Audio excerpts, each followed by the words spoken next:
Welcome Wojtek, all the way from London. Give him a big warm Nimbin MardiGrass welcome. Thank you.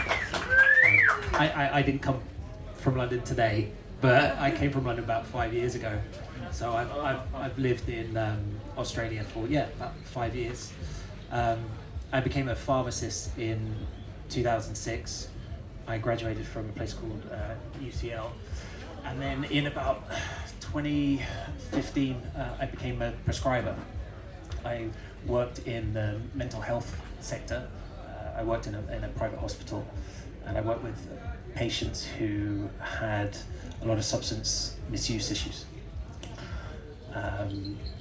So I, around about 2019, I went to Amsterdam, and I had a 5-gram dose of psilocybin, or magic mushrooms, and it changed my perspective on a lot of things. After that happened, I left the profession. Well, I still say I'm a pharmacist, and I moved to Australia and became very ecologically focused. I joined a few activist groups and helped start something called Fireproof Australia, and it was quite a journey from being a very straight-laced pharmacist to taking this dose, and then a lot of things changing. One thing that really got me was, at that point in my life, I was actually smoking 15 cigarettes a day, and I knew kind of behind the scenes in my mind that this wasn't the best thing for me, and I knew I really wanted to stop. But what happened with psilocybin, which kind of blew my mind, was it allowed me to enter this kind of meta position in my brain where I could see myself harming myself, in a sense. And as soon as I woke up, I stopped.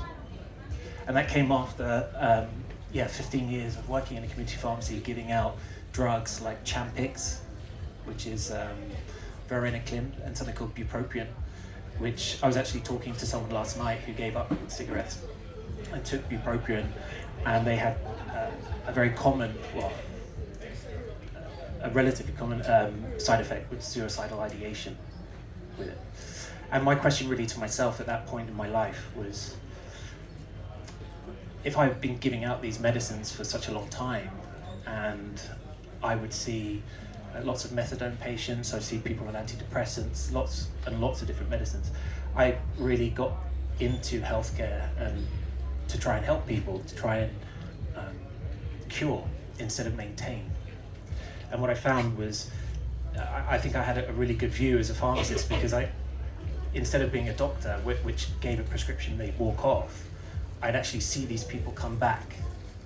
And after a while, it took me a bit of time to understand, because a lot of medicine is algorithmically based. There are these books in the UK. There's something called the British National Formulary. In Australia, there's something called the Australian Pharmaceutical Formulary, and it essentially says, if you're depressed or you're a smoker, this is the first line. This is the first thing that you should try, and if that fails, then you kind of move on to the next one and on to the next one. It's really a kind of trial and error system, which works quite well for some. And what I found with antidepressants, if you really dig into the research, is they get to about 20% curative rates. With Champix and varenicline, which is the anti-smoking, it's around about 30%. With a lot of the medicines that I was giving out, it was not going at the root cause of the disease. It was really going at the symptomatic level. It was kind of putting a plaster on top of it.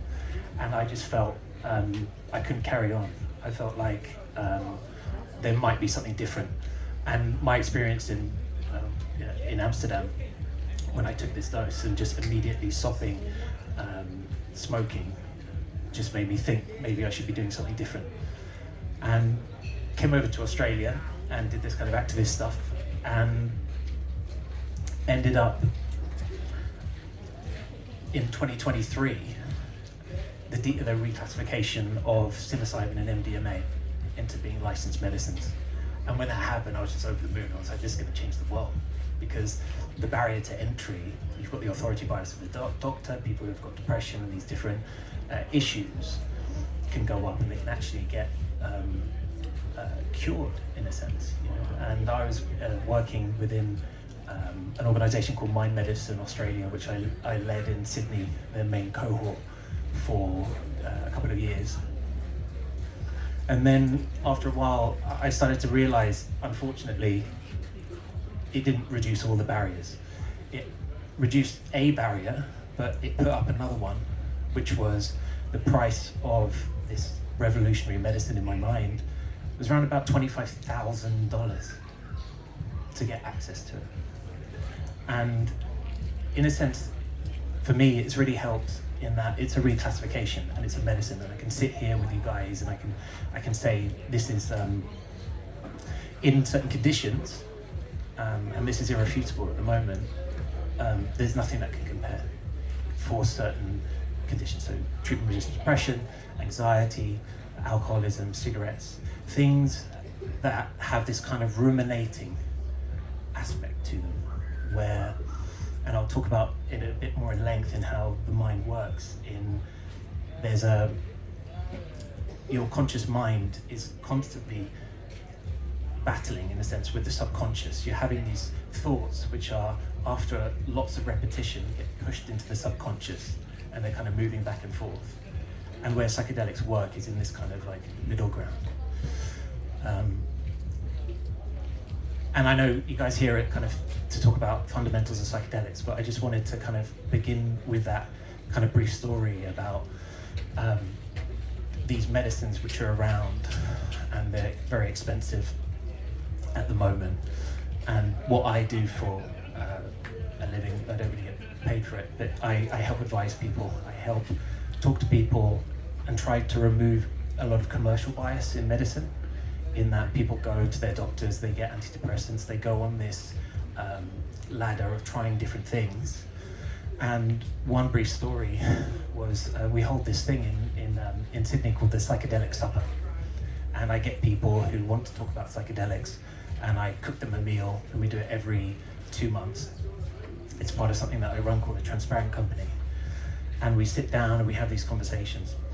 And one of the first ones that I did, a lady turned up and she said to me she had tried every single medicine on the market to help cure her treatment-resistant depression, but she felt every day that she wanted to try and kill herself, and it hadn't disappeared. And the only thing she had left was something called electroconvulsive therapy, which is they anesthetize you, strap electrodes to your head, and they put a lot of electricity through. And it's highly effective. About 70% of patients who take it come out of treatment-resistant depression. But the problem is it damages your memory. So you can forget things like your mother's face. And she came to me and she was like, "Oh, Wojtek, you're a pharmacist. You can give me these drugs because they're legal." And I told her, "I can't. I'd love to.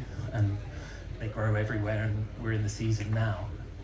But there's this thing in the brain called neuroplasticity, which is, well, I'll get onto that, but unfortunately she's very fixed in her way, and to break the law, obviously, I can't recommend that, but she didn't want to. So she would have gone, and this was my dilemma, which was horrible, she would have actually killed herself before she would have picked the mushroom from the ground, which might have helped her, okay?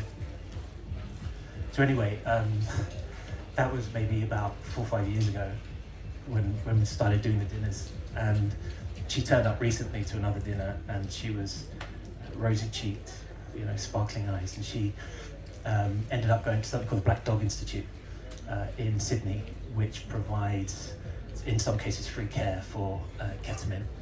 And she took it, and it changed her life. And I'm very careful, I try to be very careful of anecdotal information, in that this is just one person and they've tried it. But what's become very apparent to me over the past half decade of kind of looking into it is there's a lot of safety data on these medicines.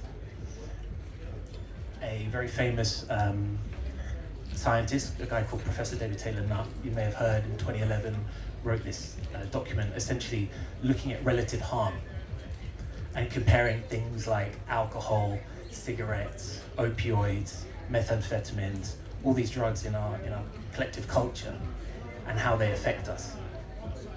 I'm sure many of you know, but alcohol came up at the top. The second that was up there is heroin, methamphetamines, and essentially the line just goes further and further and further down, and it gets right to the end, and you've got magic mushrooms. And that's only really relative harm, right? So in alcohol, you get like liver cirrhosis, you get social issues like domestic violence, but it doesn't really encompass relative good. And that's the conversation that I really wanted to have with people, is in my world, my kind of anecdotal world of kind of seeing people and having it change their life, not only people who have got a pathology, who are sick, but people who are quite well and want to kind of change how they see the world. There's a lot of people who it's kind of revolutionized their lives. And part of why I'm here today and why this group I run called the Transparent Company has these dinners is to kind of have these collective conversations. So, right, fundamentals of psychedelics. Was anyone here yesterday for the talks about the pharmacology of psychedelics? No? Okay. So there's a couple, right? It's really interesting. It's the guy called Simon Beck, I think he was a psychiatrist, and he basically like drew out what psychedelics are, right?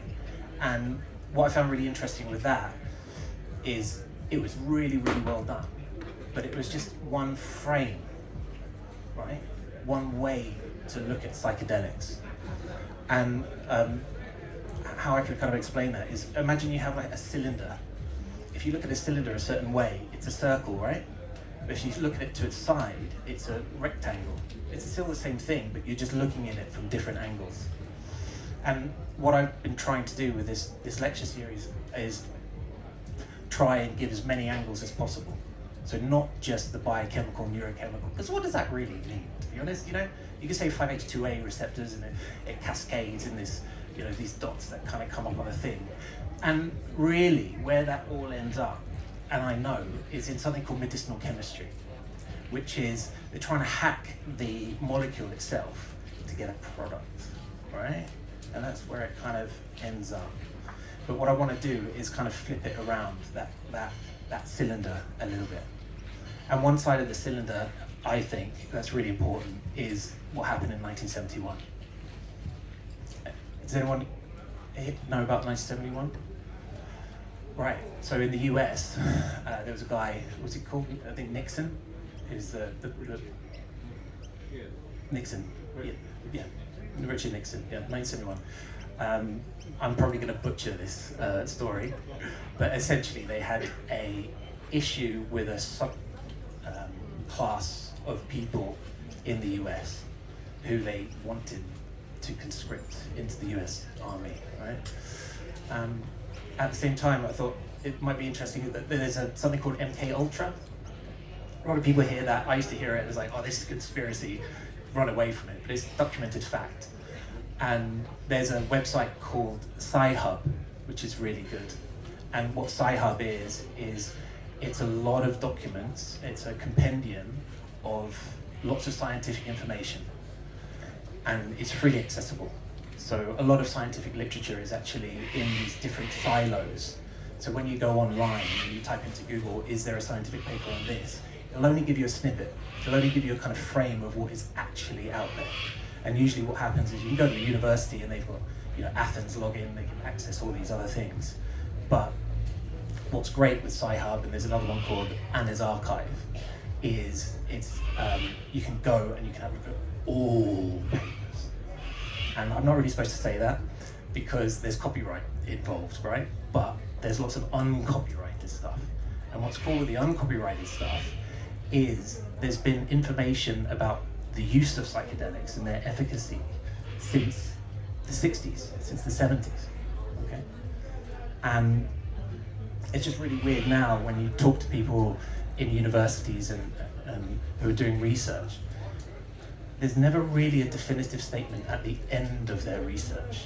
They never go, right, psilocybin's absolutely fantastic, and this should be the first, it shouldn't be the first line, it probably should be the second or third line in depression, in anxiety, end of life care. It should be up there right at the front. But they never really say, we've done this research and this is our conclusion and it should be written into law. It's often saying we need to do more research afterwards. And where that comes from is really a perpetuation of their commercial bias, is that they wouldn't exist if they weren't researching, so they need to specify that they need to do more research. And what I think part of my job is I come from, as I said, a traditional pharmacist background, and I think my job is to say, how many papers do you need? 1,000? 2,000? Well, they're already there, and everyone can access them. And by no means are these things completely innocuous and 100% safe. And another thing I think that's not really talked about here is overusage of these medicines. You know, they could be extremely transformative in single doses, but using it too much can create this thing called apophenia. And apophenia is, at the basis of all psychedelics, is this induction of something called neuroplasticity. And the word neuroplasticity was only invented in 1947. And it was this gentleman who was curious about the brain. You know, how does it work? Is it a binary machine? Is it a computer? Is it recording in ones and zeros? Or is it doing something else? And it was only with the advent of computers, and there's a really great guy, it was a little bit wacky, a guy called John C. Lilly. And what he started talking about was the human brain is actually a type of biocomputer, how it works. And it's only really since the kind of advent of AI and the progression of computer science, we understand that the brain is a neural network. And that infrastructure, and that sounds kind of complicated, so I'm going to explain it. And it took me a long time to kind of get on top of it, because I really loved pharmacy and concoctions and kind of making things like that. But part of what I did was a lot of computer science. So I build websites and I try to build online communities. So, and the only model that I can really present is something called psychonautics, which for me is the idea that the only people who have agency, the only person who has agency or understanding of your full brain is not by default a psychiatrist, a psychologist, a priest, your father, or whoever. It's you. There's something like 80 billion interconnected neurons in all of our heads. 80 billion. I find it difficult to figure out a number above 1,000, right? 80 billion. That number is so, it might as well be infinite. So we're almost infinitely connected in our own minds, beings. And how the brain works and how it's kind of talking about a neural network is, it works in almost like you have these nodes of information, okay? And the best way is, if we're sitting here, there's a photon coming from the sun, and it's bouncing, and it's going into your eye, so it goes through your pupil, goes to the back of the eye, hits the retina. And the retina is a really interesting place because it converts the exogenous, the external environment, into an endogenous signal. And it's just such a beautiful line of, this is what's externally there, the objective, whatever that means, and the subjective, the line in between that. And what I found in a lot of the dinners and the integration sessions that we're doing is people who haven't done psychedelics often have this kind of concept of this objectivity assumption. The world around is the world around for everyone. And what was interesting about the 1970s counterculture I found was people like Leary started talking about this idea of consensus reality. Has anyone heard that term? In that we hold our own version of reality in our mind, each one of us with our 80 billion neurons. And then where that overlaps and intersects is kind of our a workshop for our culture, this kind of common idea. But how the brain works, and I found once I kind of got a grasp of this concept, I kind of understood a little bit more of what was going on. In that, when this photon hits your retina, it's photovoltaic. So the photon is converted into an electrical signal. It's converted from something that's external to an interpretation in your mind. And the analogy of that signal for me is, imagine a business, and let's call the business a fruit company, Fruit Co. And you've got a CEO right at the top. They're right in the penthouse, and their job is to command the company and its activities. And the building itself has to, with all the people working within it, interpret lots of information. And what it is with the outside world is there's so much information, there's so much noise, you're looking for a signal, something that's actionable for the CEO.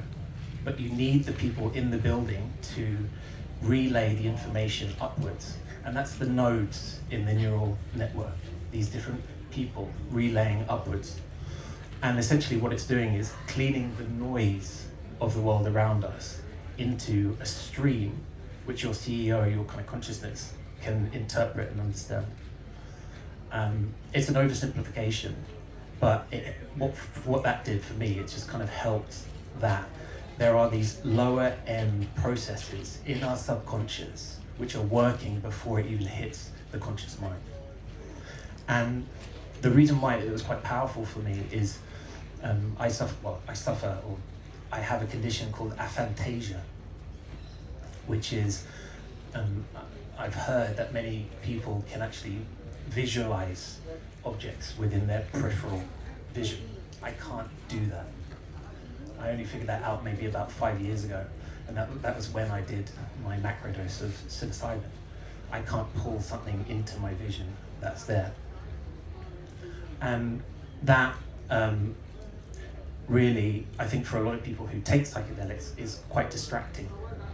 And it leads underneath all of that to the neuroplasticity which underlies the psychedelic experience, I think is often missed. And what we do in our groups is the idea of, I think there's a book by Michael Pollan about how to change your mind. And it basically explains that psychedelics are these kind of psychoplastogens that the underlying neural activity of these little people in these offices, you can change it. And Simon Beck had the lecture yesterday. It was fascinating about these pathways which become diagnosed as diseases of the mind, like depression and anxiety. They're just simply pathways which have been malformed and then reinforced.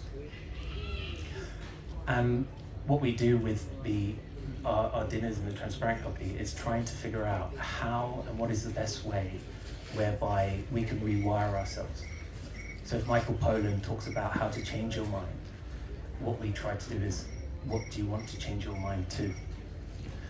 And a lot of our discussions are about how can you use this change of mind, this new way of thinking, to make better systems of behavior? How can we make a business, or how can we make an organization which can help and learn from the psychedelic experience and help people in the community? And so back to really my story, when I came out of this experience, I felt very lonely. I felt that things had changed in my mind. My friends didn't really have the same interests as me.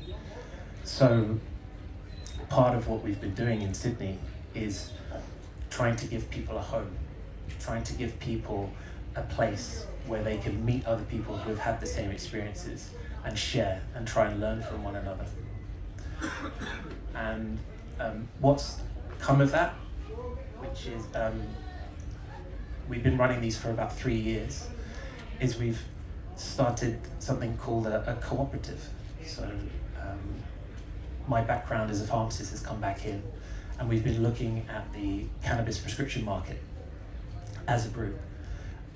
And it's pretty shocking that the corporatization, what's going on, who owns the different cannabis companies. And there's actually a website online where it lists around about 150 privately backed organizations which offer the entire kind of vertical chain. So you've got prescription generation right at the bottom, you've got growing, and you've got people, one of them is Little Green Pharma, which is owned by lots of different kind of conglomerates. And part of the discussions that we've been having, and what we're kind of doing today and talking to people, is we want to form a patient worker cooperative, whereby a percentage of the company is distributed amongst patients. And the idea is if we can group as many patients who are getting prescription cannabis together as possible, we can start negotiating on economies of scale. In that we know that there's certain risk categories involved in prescribing cannabis, and grouping those people together, giving them shares, and then returning that back. So that's kind of the entire journey of where we've been and what we're doing.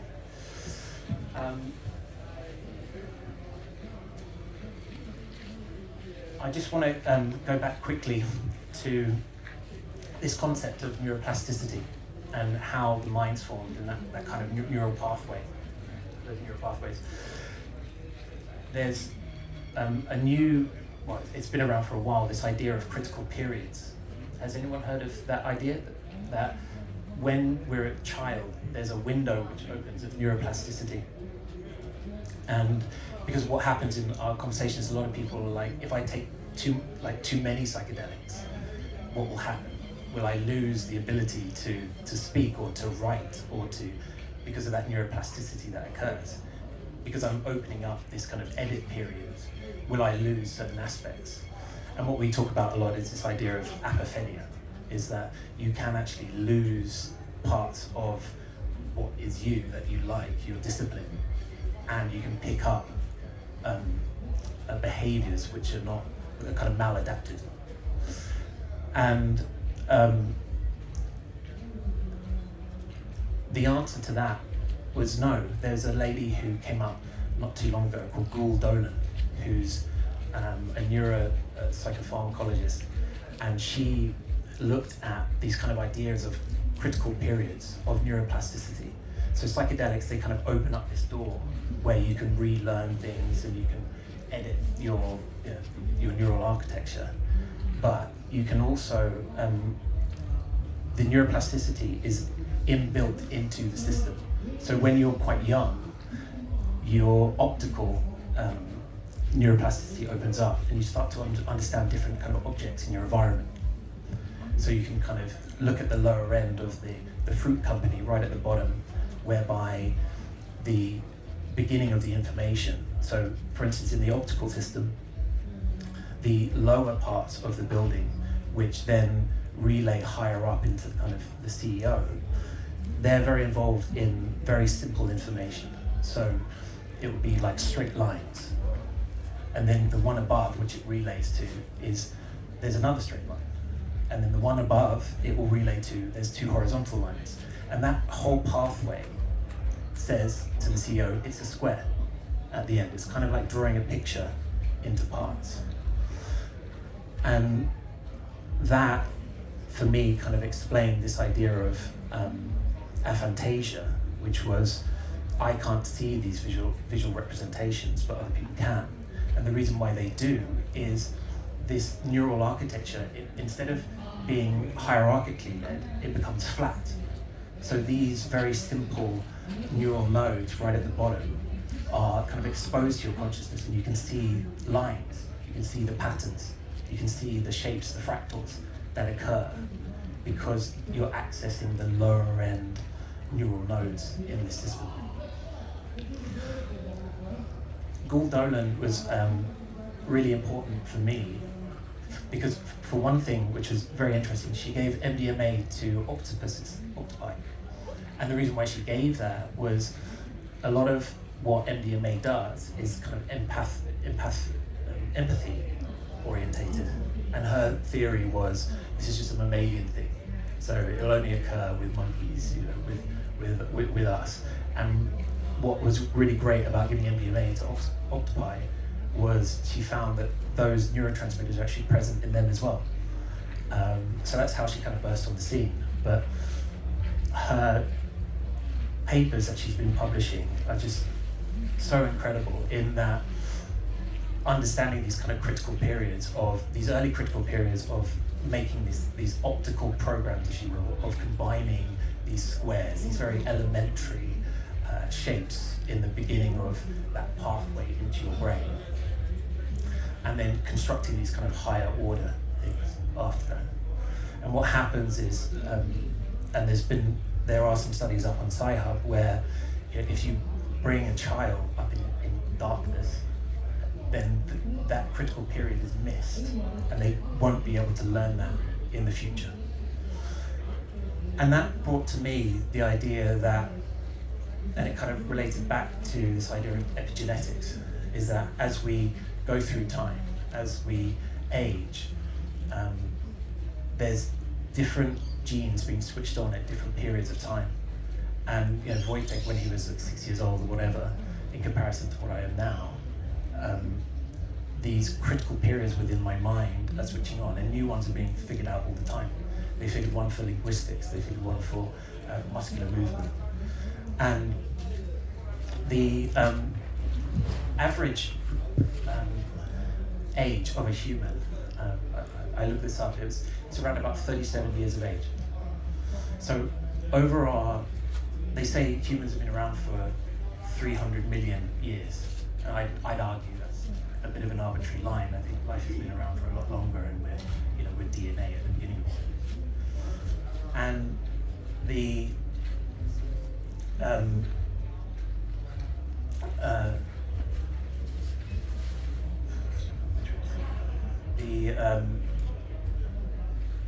so 37.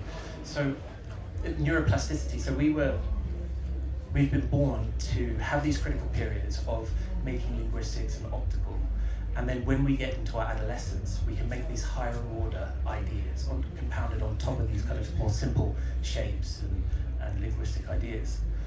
And what happens, and you can see it in the data, is neuroplasticity declines over time, and the curve goes into around about 37. Meaning, when you get to my age, I'm 41 now, that it takes a lot more energy to change your mind than it does before. So for me to like learn a new language or learn a new behavior, it's so ingrained. For me to push the energy up that hill, it takes a lot more. And what they found with things like exercise, counseling, and psychedelics is that it can open this window, and then you can relearn new patterns. So that's kind of the whole gist of things I'd like to say today, and I'll take any questions.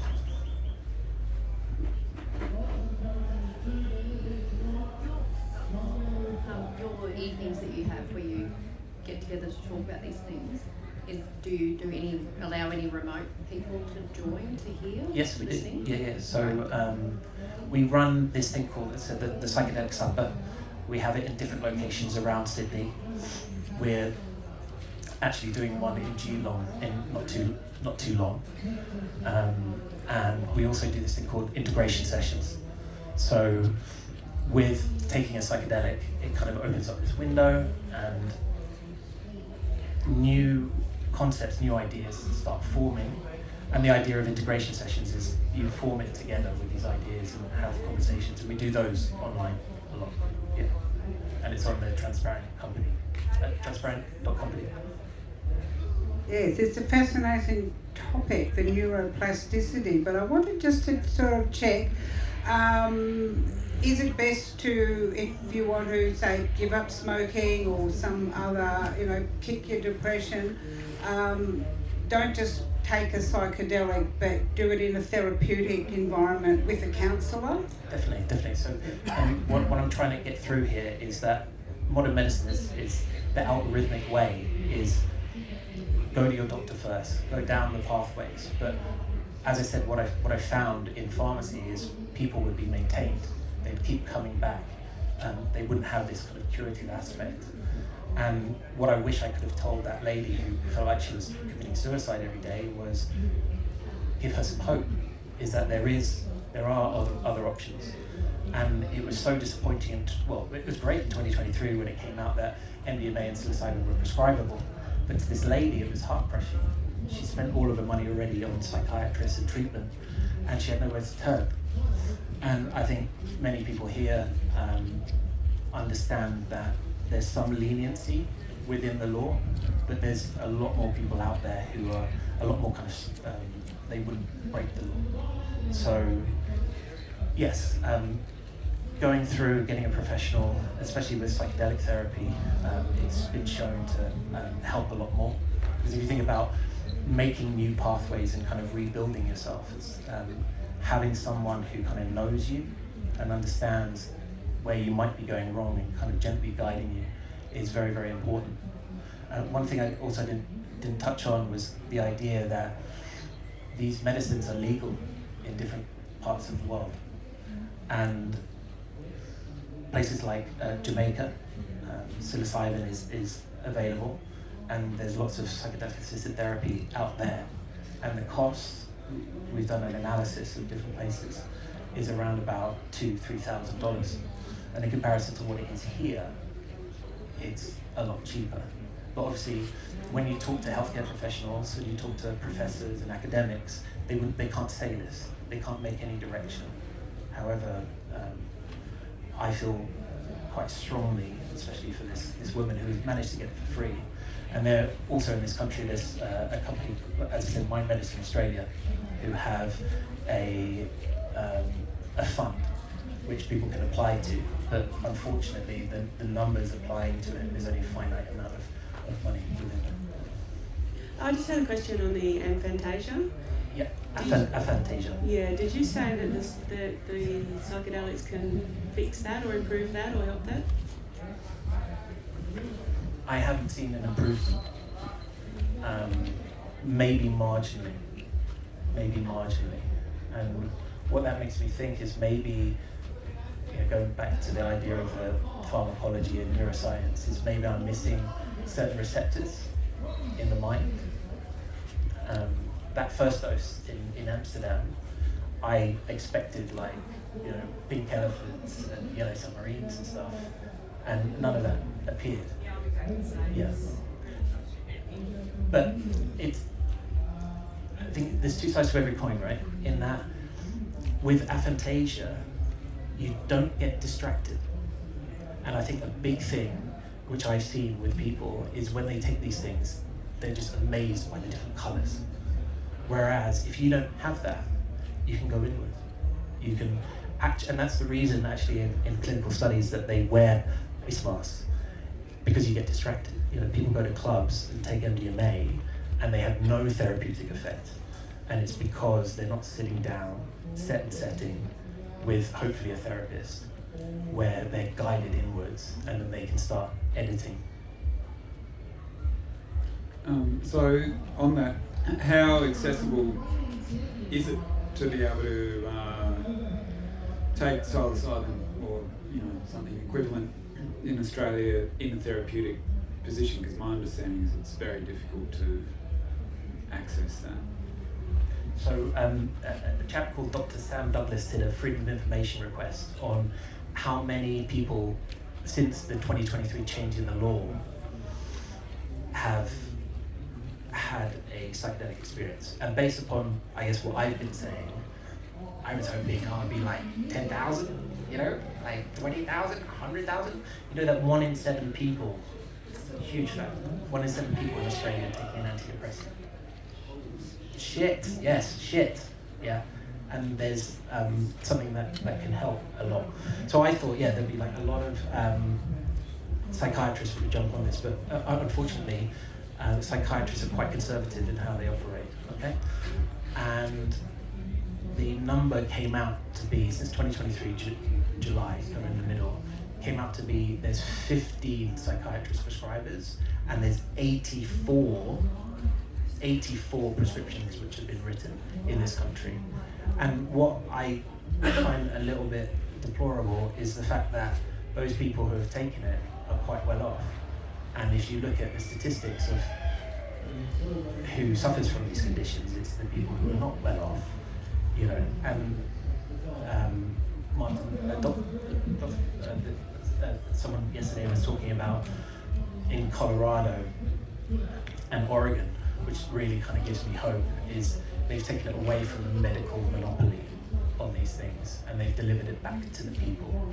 And for some reason, I feel very, very passionate about, and I think it's because of my time in community pharmacy, just desperate people coming and they're stuck in a loop. And there's this ability for these medicines, and I know they're not perfect, and I know that they should be under some supervision, yeah? And we can always go back to Professor David Taylor on 2011, relative harm. Alcohol is available on every street corner in Australia, and it causes liver cirrhosis, cancers, a whole range of things. That, yeah, this should be more readily available. And just to kind of go on from that, I don't really fully understand why medical tourism isn't a lot higher, in that it's just a line in the sand, you know. It's really strange that if you go into finance and accountancy, that there's kind of a universal standard for accountants and they can just move to different places. Whereas in medicine, it works jurisdictionally. So in Australia, these things, you know, only a psychiatrist can prescribe. Let's go to Portugal. Let's go to Jamaica. Let's go to these different places. But because it's not being pushed into the media, and that these things aren't patentable as well. They're trying to patent, they're trying to make analogs, trying to take the trip out of the trip. That it's not being pushed to the forefront. And I've just seen personally so many people transformed by this and given hope that,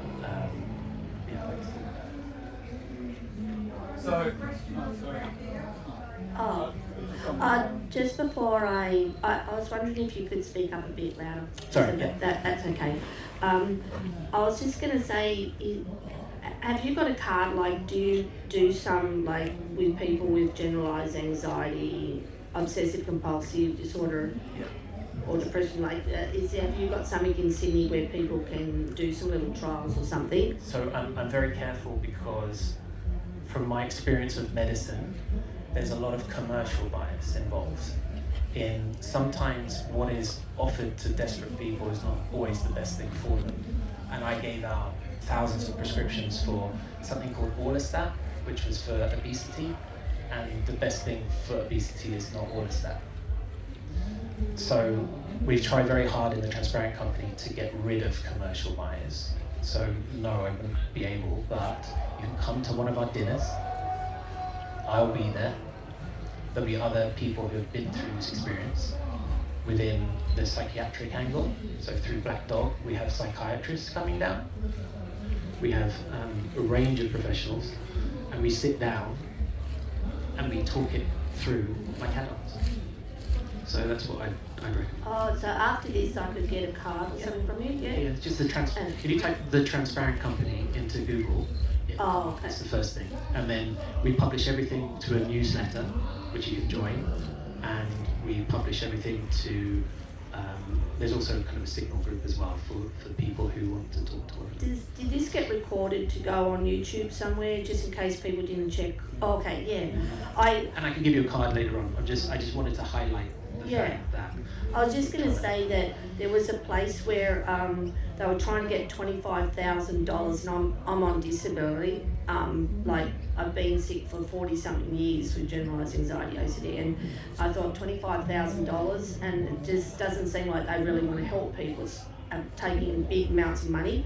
And I did 7 years ago with my friend to Amsterdam, and they had little tins with little mushrooms, and I just tried a little dose, and I just remember feeling like normally my brain's going so fast on everything, and it just felt like it lifted a lightness in there. But I wasn't there long enough to do it over time, but I did feel light when I took this little, and it didn't cost much, it was only a little tin in Amsterdam of little mushrooms.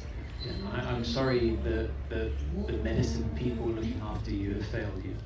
Yeah, they put me on drugs like Prozac and all that, the doctors, for like 40 years, and then I came here 10 years ago and just tried medical cannabis. Yeah. So that's probably been better, and also doing that little trial with the mushroom. Yeah. But that was 7 years ago in Amsterdam. I couldn't bring it on the plane, so I couldn't do it over time or anything. It may not be the option, but it may not be the answer, but it should be an option for you. Yeah. And there are legal routes, as I said. It's mainly out of Melbourne at the moment, a company called Monash. You can call Thank up. you. Oh, sorry. Monash, you can call up and you can get an appointment through them. There's also another company called Evolution Met in Sydney, which have just started up. NSW's got funny rules with where you can actually do psychedelics. You actually have to be in a private hospital, and there's not many places that are set up for that. So yeah, it's just, for me, it was a very personal experience of wanting to help as many people as possible with this thing that might work, but the money barrier, you know, and just the idea of, okay, so there's no possibility that you can go pick the mushroom over there, which I understand. But then what is the next option? The next option is possibly going abroad and there's doctors abroad. You can go to the UK. There are currently around Hyde Park in central London, there are over 50 ketamine clinics, which... Oh, so it's a safe place, it's not like some random in China. It's a safe place. It's a UK GMC registered psychiatrist, which is where I'm from, and it's no better or worse. They're a registered doctor, they're insured to the high hill, and they've got loads of experience giving this stuff out. It's very expensive. Yeah, very expensive. Yeah. After this, I'll get a little paper from you. You come, as I said, I'm very aware of any commercial bias. It's better to come to a dinner, Yeah, for that. and we're very accepting. We try to be as authentic as possible, and we also do group work in that we just sit in a circle. I'm there. We have psychotherapists, we have doctors, the whole team of people, all working kind of pro bono, and we talk these things through. Because it's a bit more complicated than just having an algorithm that's written and then this is the end, and then the only thing that you can actually get is ECT, right? Which, if you look at the data, 70% remission rates in TRD, fantastic. However, Thank you. no worries. You may have just answered my question. I was just going to ask that if anyone is seeking therapeutic doses, then how would you recommend, like, getting in contact with your group? Or? Yeah. We can help and have that discussion and go. But if you, after this, if you want a dose of psilocybin, you call up Monarch Health. They're in Melbourne, and then maybe you can get a mortgage. Oh, yeah. Find a rich benefactor. But otherwise, what would be a good option for people to find out more about? The dinners we have, the Australian Psychedelic Society is absolutely fantastic. Mind Medicine Australia is pretty good. They have very kind of like clean kind of clinical protocols which are online. And I think as well, a lot of our conversations in the dinner, we talk about the failings of the human mind, and there's failings in all of us. And one thing that keeps coming up are two things. And if you guys do anything, I think for me, again, this has changed a lot of how I think, is this concept of authority bias. And Timothy Leary talks about this a lot, in that how we've evolved through this 300 million years or 4 billion years, whatever it was. We didn't have the time to compute every bit of data that was coming in. So we had to have this neural architecture which can spot certain attributes within someone so that they can write into our brains. And what's happened culturally, this used to be called the priest, right, the priest class. And what's happened culturally is that priest class has kind of disappeared, that kind of spiritual aspect, and it's gone to the doctor. And I'm a prescriber, I've worked in mental health, as I said, and a lot of it is algorithmic. You look at the doctor and you're like, please God, fully understand me. And there's some great doctors who do, but a lot of them are based upon 10, 15 minutes of appointment.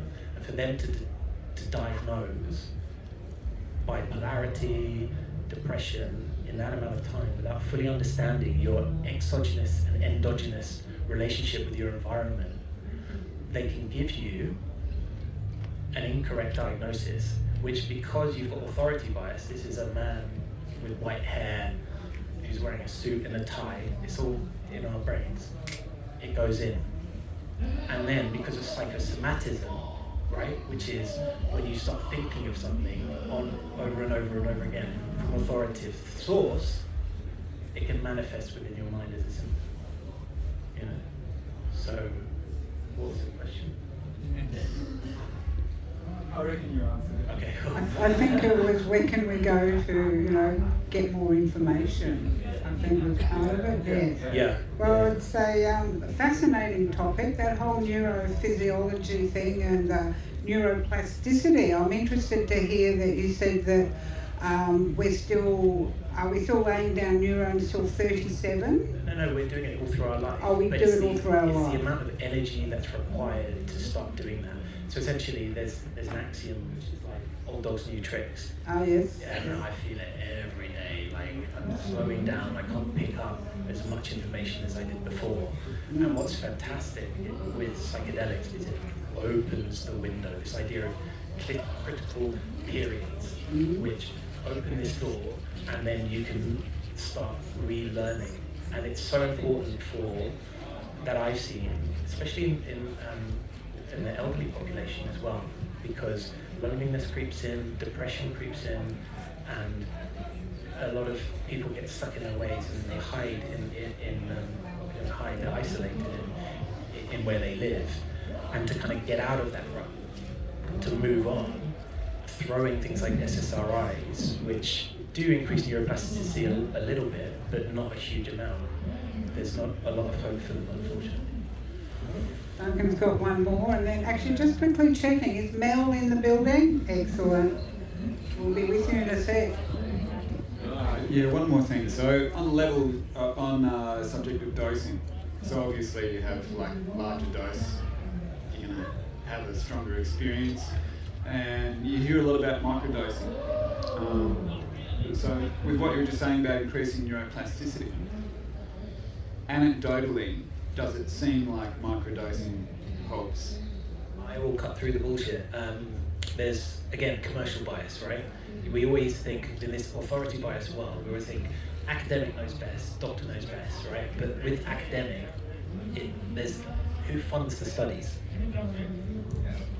Yeah? The company who wants to make a product? Yeah, but we won't get into that. But with microdosing, the reason why it's perpetuated is there's a few academics who are like dedicated to microdosing, right? And as I said, they don't get to the end of it and they go, hey, it's made up, right? But you look at the data and there's nothing. The thing that comes out of the data therapeutically, which is a fascinating thing as well, is in relation to dose, is the clinical dose for TRD depression is around about 2.5 milligrams of psilocybin, which is equivalent to 2.5 grams of dried mushrooms. What's fascinating about that is if you draw a chart, and on the left, the last chart is always, it's insightfulness, like how do you measure that? But they've got to measure. And then on the bottom is dose. What happens at 2.5 grams is, it doesn't actually, being a pharmacist, you're always looking for peak effect, right? And you want peak effect, but you also want to keep in mind adverse reactions, right? So you don't want to have it's kind of a trade-off.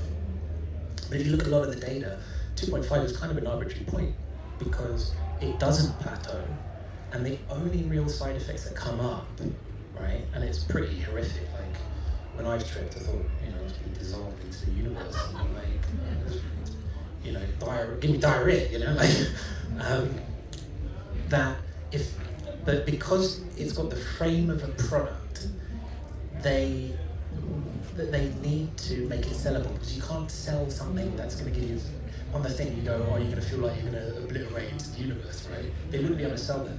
So there's a point where they have acceptable adverse reactions versus effects. And the thing is that curve, it doesn't plateau at 2.5. It's what McKenna said, it's like around about 5 grams, right? And then once you're at that point, that's when long-term symptomatic relief comes. So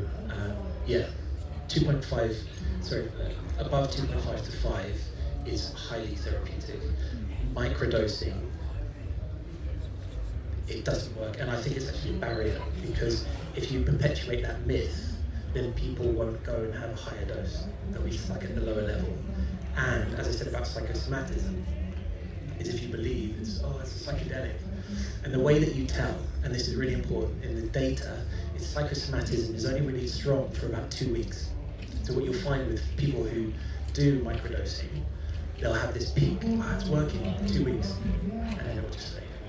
And that's how you know.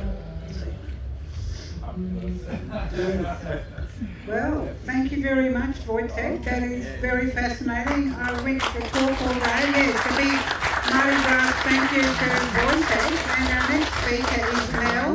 If she'd like to approach the step. And